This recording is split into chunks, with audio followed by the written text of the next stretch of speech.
Ok, xin chào tất cả các bạn ơi. Thì hôm nay mình mới làm xong chiếc ghe của mình các bạn. Đây, mình đã làm cây đốt nhang cho nó và cái mũi trâu để cuộn dây nè các bạn. Đó, thấy không bạn? Nó thì ghe này ghe tam bản các bạn. Thấy không bạn? Thì chỗ này nó gãy là do là lúc đó mình đi test các bạn, nó chạy mạnh quá đụng vô cái bờ cái nó gãy cái mũi luôn các bạn. Đây mình sẽ quay một vòng cho các bạn xem ha. Đó. Các bạn. Đó thì ở đây thì ghe này là ghe buông hài xương nha các bạn. Đây thì nó có những cái lỗ kiểu nè để mình thấy vô trong bạn. Nó đây là hệ thống lái và chân vịt của nó các bạn, chân vịt 3 cánh 3/6. Nó bộ phận lái của nó thì ở trên đây bạn. Cái ghe nè bên trong là rất là bự bạn. Đó, để mình quay vòng mình sẽ dỡ sạp lên cho bạn xem với cái nắp hầm đồ ha. Thấy không bạn?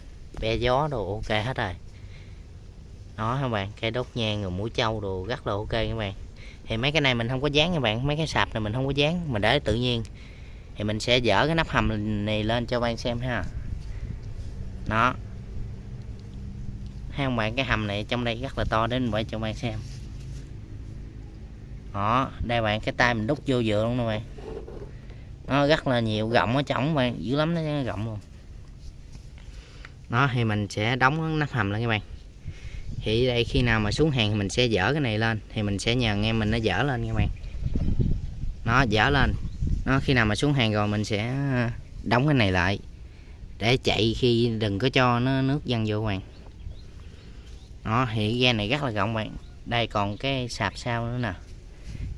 Đây mình sẽ nhờ anh em mình nó dỡ sạp sau lên cho các bạn coi bộ phận hầm máy và lái luôn nha bạn.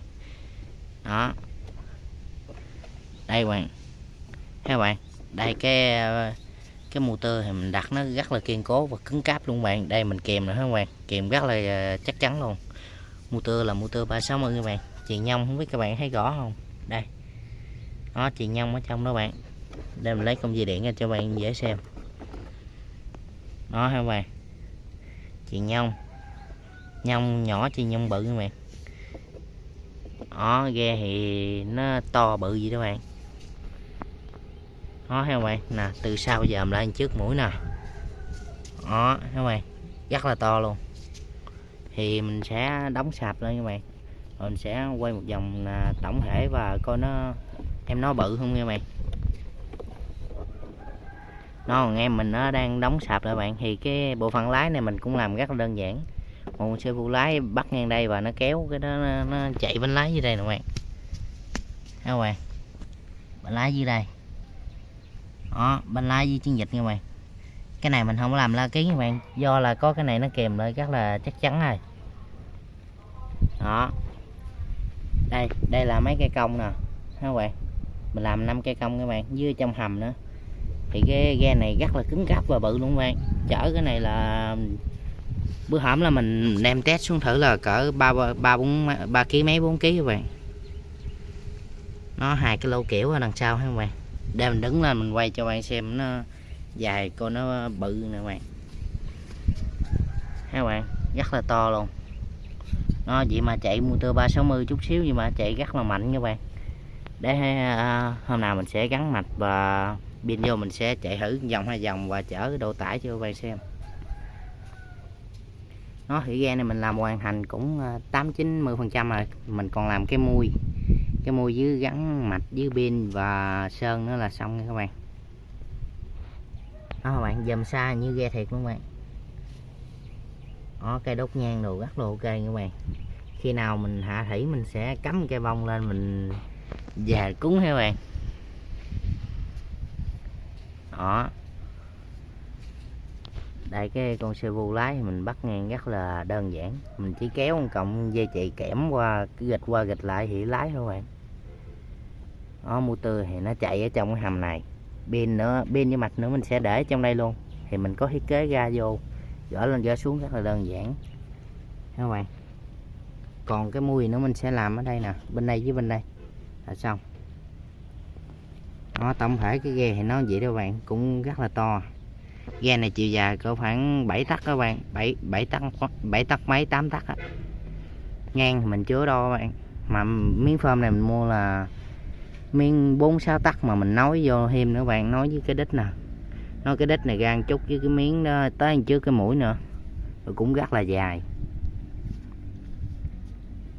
Đó, tổng thể chiếc ghe của mình thì vậy đó bạn. Thì hổng gài do là trời mưa bão quá nên mình không có ra clip được cho bạn xem ha, các bạn thông cảm cho mình ha. Thì hôm nay trời cũng trong thì mình cũng tranh thủ để mình quay video mới cho bạn xem nè. Đó kìa. Thì nó mình sẽ làm đây cái cầu thang nữa các bạn, cái đòn dài đặng lên xuống rồi y chang thiệt luôn bạn. Đó, cong nè, bề ngang nè các bạn, thấy không? Bề ngang bằng gang tay mình nha các bạn. Đó, cái mũi đằng trước. Đây mình quay cái mũi cái nữa mình sẽ kết thúc video luôn nha các bạn. Đây cái mũi của nó nè các bạn. Thấy không bạn? Cái mũi nó mình bầu luôn các bạn, cái lô lên thấy không? Cái lô lên tới trên luôn. Đó, cái ghe này bầu rất là lâu các bạn. Ghe này mình làm cả tầng các bạn, lâu lắm. Còn chưa cả tầng mà mới tới đây các bạn, còn chưa sơn đâu nữa. Sơn với làm mua chưa làm nữa các bạn. Đó, chắc có lẽ mình xin tạm dừng cái video này tại đây các bạn. Hẹn lại các bạn trong những video lần sau ha. Thì các bạn hãy hay nhớ cho mình một like và một lượt chia sẻ và một lượt đăng ký các bạn. Mình cảm ơn tất cả các bạn rất nhiều nha. Hẹn lại các bạn trong những video lần sau. Video lần sau chắc có lẽ mình sẽ gắn mặt vô và mình chạy, mình sẽ hạ thủy nó, chạy tốc độ của nó cho các bạn xem, và mình sẽ chắc đá hoặc chắc cát chắc gạch lên để coi nó cái độ tải của nó cho các bạn xem ha. Ok, hẹn lại các bạn trong những video lần sau. Bye bye các bạn.